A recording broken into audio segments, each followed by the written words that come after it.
Noriu pakalbėti apie sekimą Kristumi. Ir rašto vieta būtų Evangelija pagal Morkų, 1 skyrius, nuo 16 eilutės. Eidamas palei Galilėjos ežerą, Jėzus pamatė Simoną ir jo brolį Andriejų, metančius tinklą į ežerą, mat jie buvo žvejai. Jėzus jiems tarė: sekite paskui mane. Ir štai, viešpats sutiko Simoną, jo brolį Andriejų, sutiko žmonės ir jis pakvietė: sekite paskui mane. Mes žinom, kad vėliau jis pakvietė ir kitus mokytinius, tuos, kurios sutiko sekti jį.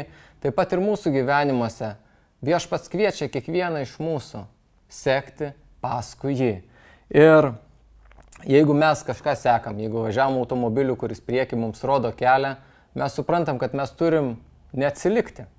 Jeigu mes kelio nežinom, sako, sek paskui mane, važiuosim pas mane, mes tengiamės neatsilikti, mes negalim sustoti, kada užsimanom kavos išgerti, nusukti kitą kelią, nes mes pamesime tą, kuris rodo mums kelią.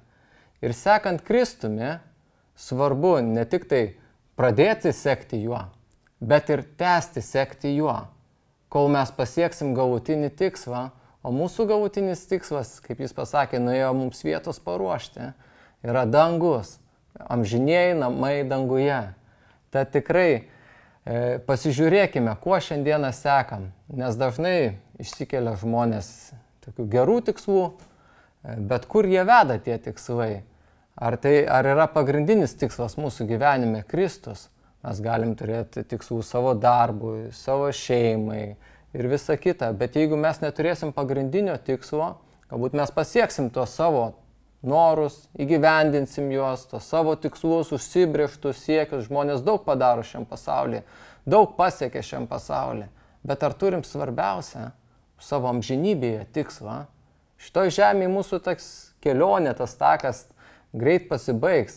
Galbūt sakai, šiandien aš gyvenu, tiesiog neišsikeliu tikslų, bet net ir jeigu tu nieko neseki, tu vis tiek kažkur judi. Tu vis tiek kažkur judi. Galbūt tu neapmastai krypties, bet tai nereiškia, kad tu nejudi. Mūsų gyvenimas greitai bėga ir jis į kažkur juda. Ir mums labai svarbu šiandien priimti tą kvietimą iš Kristaus, sekti juo. O tie, kurie sekam, sekti iki galo ir nenuklysti, nenusukti, pamačius kažkokius kitus dalykus, kurių pilna apstu šiam pasauliu. Taigi, būkime ištikimi Kristui ir sekime iki galo.